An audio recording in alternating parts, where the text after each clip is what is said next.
Just think like a concept, just kind of difficult to control.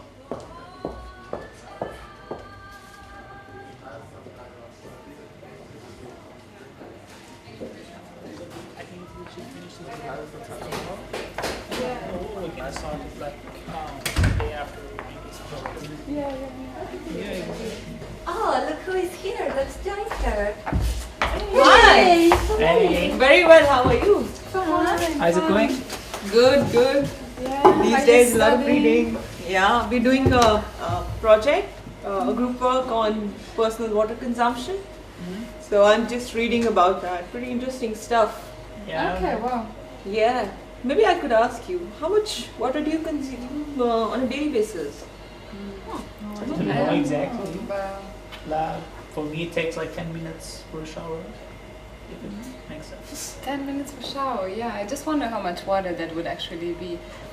But yeah, this could also maybe be interesting for you. I remember once seeing this webpage. It was like, yeah, it's this one. So this kind of gives you an idea how much water you consume in a day. Yeah, but like it's like more person based. Is there any like standard for this, that how much water should be consumed? Yeah, you know, there's like the World Health Organization, they have these calculations, and they say that a person daily consumes like 30 liters of water, for example, for cooking and cleaning and like personal hygiene. But of course we have to consider also other uses, for example, like washing the clothes and washing the car and other uses. And even more water is consumed by the business and industries sector. So yeah, it takes a higher level of water. Yeah, true. And I also read this figure that an average person living in Germany consumes 150 liters of water. Wow. So yeah, that's like daily? yeah, that's 150 liters of water daily, and it's drinking water quality. And you also have to think that, I mean, many of the activities like flushing your toilet or washing maybe your clothes, you don't really need drinking water quality.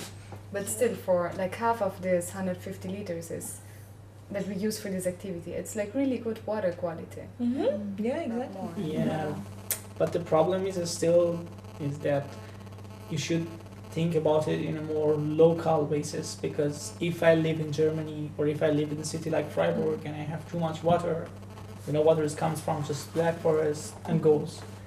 Even if I don't use it, I can't do anything with this water. I can't bring it anywhere else. The water just comes and goes. So as much as water I want, I can use. It doesn't matter how much I use. It just matters how much water is available for me. Maybe it's like more than this number, but it doesn't matter because then water is available for me.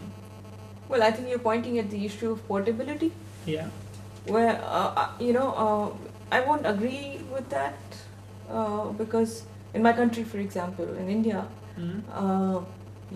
if people consume a little less water in the city, then that water could be sent to the villages where there is much need, and that could be done through pipelines. So it is portable then. Okay.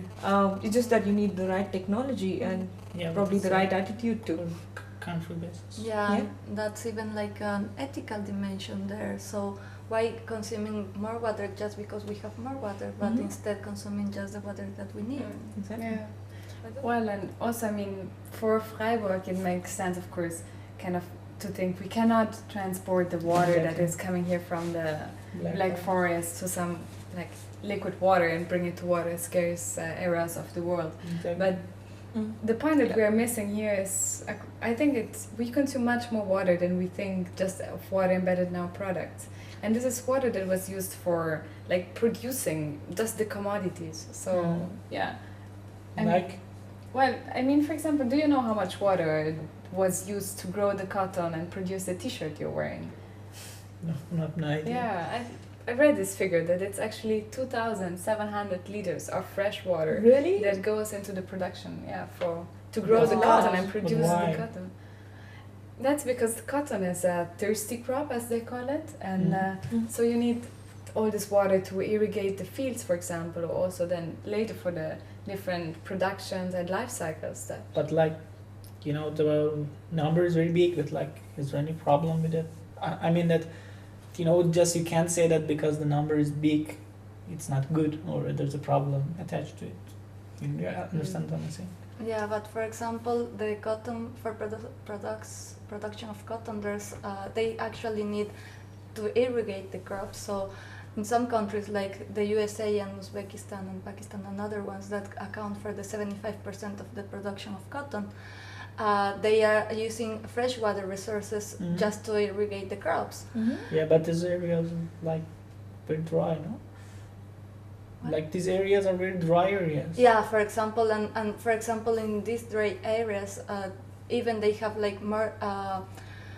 It's more complex because they face water scarcity, and they are using water that they could use for another uses, and even they have like environmental impacts. Like for example, they are changing or affecting the ecosystems. Do you like, for example, do you remember the case of the Aral Sea? Yeah.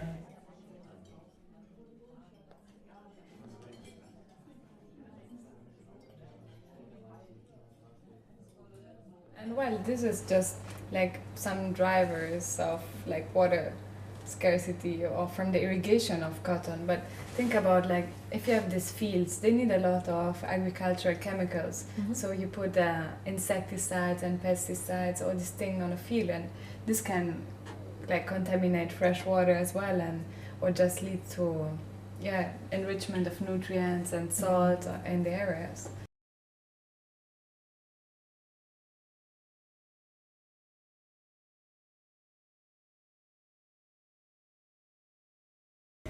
Sure, you have to think about the irrigation and agricultural inputs for the production of of cotton, not water. But at the same time, when it comes to the production of the shirts or the t-shirts that we are talking about, looking at the process is also important.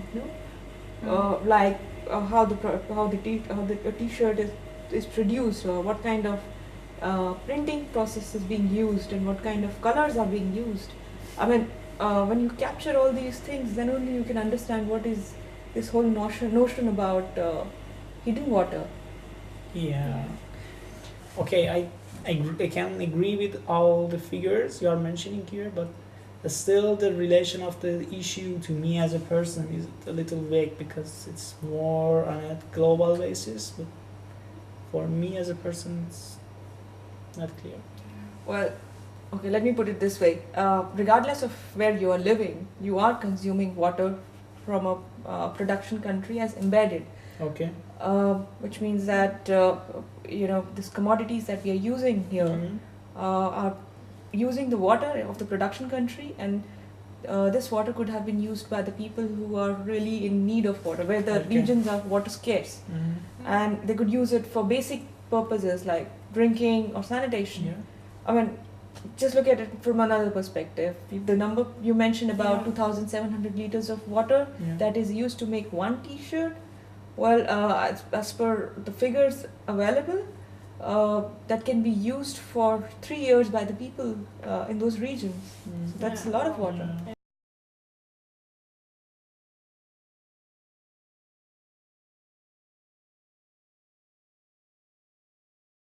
Yeah, and besides that, like some countries like Egypt or Uzbekistan, they depend highly on freshwater resources from other countries. So if they are using this water, it can lead actually to conflicts between the neighboring countries because of the need of using these freshwater resources. Okay. Yeah. It's convincing the things you're saying, but the other side should be saying that if I don't want to contribute to this process, it means that I should roam around naked because I shouldn't buy clothes because the clothes is from this process. Well, obviously no one is asking you to run around naked or to go back to loincloths. But the point is, like here in Europe and especially in the West, maybe we could just think more about how we consume. For example, there's this friend of mine, he always liked to buy lots of new clothes just to keep up with fashion.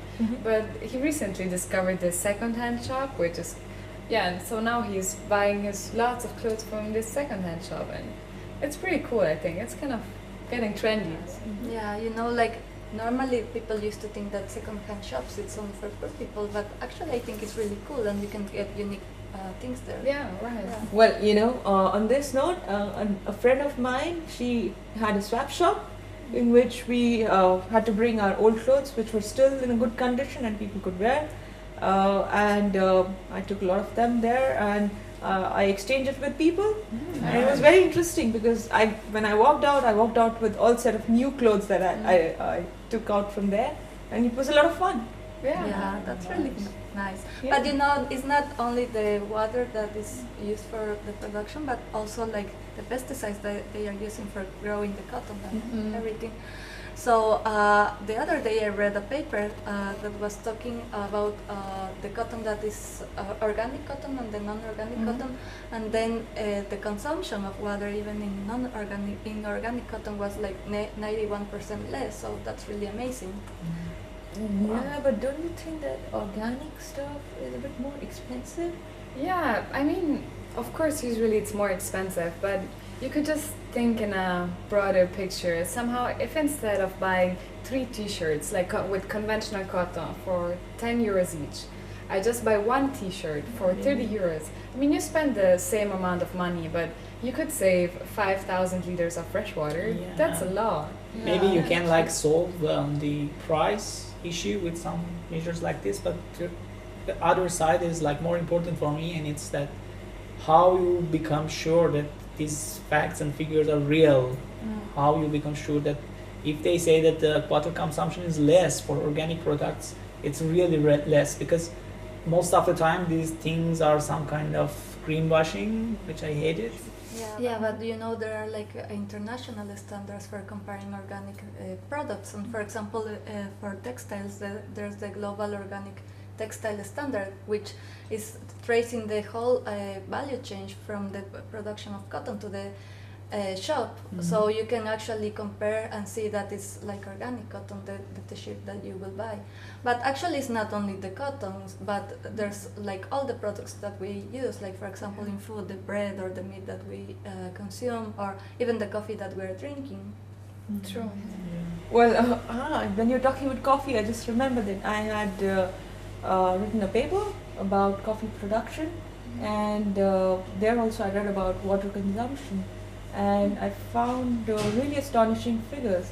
Do you know how much water it takes to produce 1 cup of coffee? No. How much? It is about 130 liters of water. Wow, That's a lot. That's a lot. Yeah, it's not- Yeah, and then I also studied about Germany, about the consumption of coffee in Germany, and we consume about 150 liters of coffee, and this figure is from 2010, which means that every person on an average consumes 2 cups of coffee every day, and that's about 260 liters of water. Wow. That to fresh water. Yeah. You know, the numbers are really huge, and when you think from this angle of, you know, using somebody else's water to produce this commodity and use that, it's a little bit scary for me. But from the other side, it's like this coffee is kind of joy of life for me. It's hard to believe without it. Maybe you should just sleep a bit more, you Yeah. know? Kind of. There are lots of people who are doing without coffee. So, I mean, drink less coffee and sleep more. Yeah. Well, you know, in that paper which I studied, it also said that the instant coffee takes less amount of water, and I drink less. I drink instant coffee, so that makes me feel a bit better.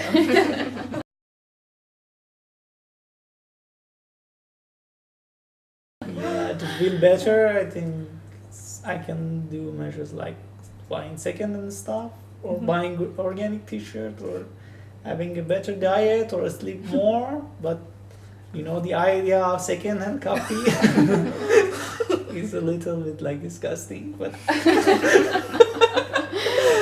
but maybe just the only thing I can do is like drink 1 coffee less per day.